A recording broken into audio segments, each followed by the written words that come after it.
Hey friends, it's Michael Kostroff with another actor thought for the week. I felt like talking about comedy today. I have over the years worked with and coached a good number of actors who don't feel that they are good at comedy. And I love working with them because I think that they're always surprised at that you don't have to abandon truth or logic or stakes or any of the other stuff that we use in drama when you approach comedy. In fact, that I believe very strongly that's what makes comedy truly funny and rich. Um, and they'll protest, oh, I don't know their tricks and timing and all that. There's the age-old question of whether funny can be taught, and I sort of land in both camps in my true Gemini fashion.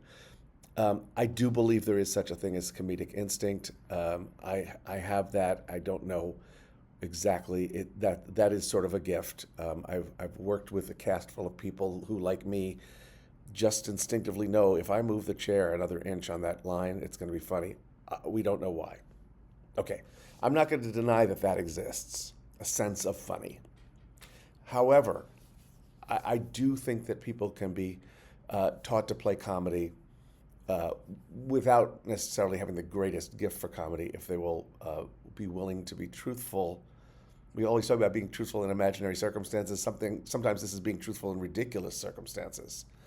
Um, I'll use a couple of one example I always use is if there's a scene where someone's parent has died and they're grieved, that is a drama. If a character has dropped their French toast on the floor and is just as grieved, it's comedic. But as the actor, it's not funny to you. It's just as grief filled. Um, a lot of what we call comedic timing, I believe, has to do with psychology uh, and what the timing communicates to the audience. I'll explain what I mean. My favorite example: if one character asks the other character out on a date, and the other character's line is "sure," if there's a long pause after the character says, "You want to go out with me?" that tells us that the other character has to think about it. Well, either is completely shocked or uh, or has to think about it. It just tells us that there's something going on mentally, and we will often actually, as the audience, make up our own decision about what that is. But what makes us laugh is being in on, oh, I know what's going on right there. I know what's going on. That other person has to think about it. If the person says, do you want to go out with me?" and before that character even finishes the line, the other character goes, "Sure," that tells us that the other character is very, very anxious to go out with them. And so part of what makes things funny, why did I do that? That's not funny. Part of what makes things funny is us being able to tune in to something that's not being spoken. Okay, that's a little out there, but maybe this is helpful in some way anyway. You'll often see, uh, okay, here's an example. In the musical Nice Work, if you can get it, doesn't matter if you know it or not. There's a scene where a very conservative character gets very, very drunk accidentally, ends up swinging on a chandelier while singing. She does this incredible number and lands flat on her back on a banquet table at the end of the song. Naturally, there's a big laugh and followed by applause. What happens to everybody else during that applause? Um, is they're processing what just happened. So if they're just staring at this lady, it means they're having a difficult time processing it. There's sometimes a temptation actors have to go, "Oh, check, oh my, wow," and do things, which psychologically means they have more consciousness available. They're able to think. They're able to move on, which is less funny than "I cannot believe what I just saw."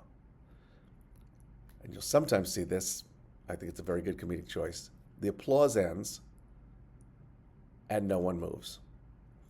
They continue to have to process. Um, Again, the funny is oh, normally when the applause ends, they continue, but they're just that shocked that they still can't speak. So again, I know this is a lot of verbiage about funny, but I like talking about it from the perspective of what's going on psychologically with the character, and it will always be in your best interest to sort of think that through responsibly and logically as an actor, and go, what do I think is happening? Sometimes the question is, what if that was happening more, or what if that was more challenging for the character, or more exciting for the character? Um, but I don't think you have to have bits and shtick and you know pull faces and stuff. There are, by the way, good laughs and bad laughs, or kosher and unkosher laughs. I've seen actors make an audience laugh by sort of cueing them to laugh or doing something outrageous and silly. The just the laughter in itself does not legitimize the choice. You know, if you're in the middle of a restoration comedy and an actor decides to run across upstage completely naked, the audience will laugh because it's unexpected, it's shocking, whatever. Is it a good laugh? It's not. It has nothing to do with the story. It doesn't support the story. You know, uh, if you're in that same restoration comedy and somebody throws in a reference to Lady Gaga or does a riff and drops a mic, it'll get a laugh. It's not appropriate to the period, so it's you know it's cheap. It's cheap. It's a cheap bit. So be honest with what your character is doing. Recognize the character almost never thinks it's funny, almost never, and abandon judgment of whether the character's overreacting or or being ridiculous, because not to them they're not. You know, that French toast fell on the floor. That was my favorite French toast. I'm weeping. I'm grieving. To me, that has to be absolutely true. Absolutely true. I always say make a case for your character. If your character believes that's a tragedy, you have to believe that's a tragedy. Let the other people laugh.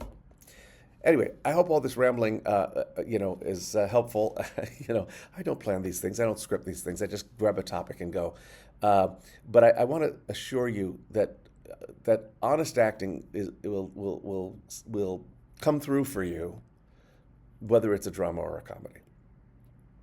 All right, let me know what you think about that. I'll talk to you next week. Bye.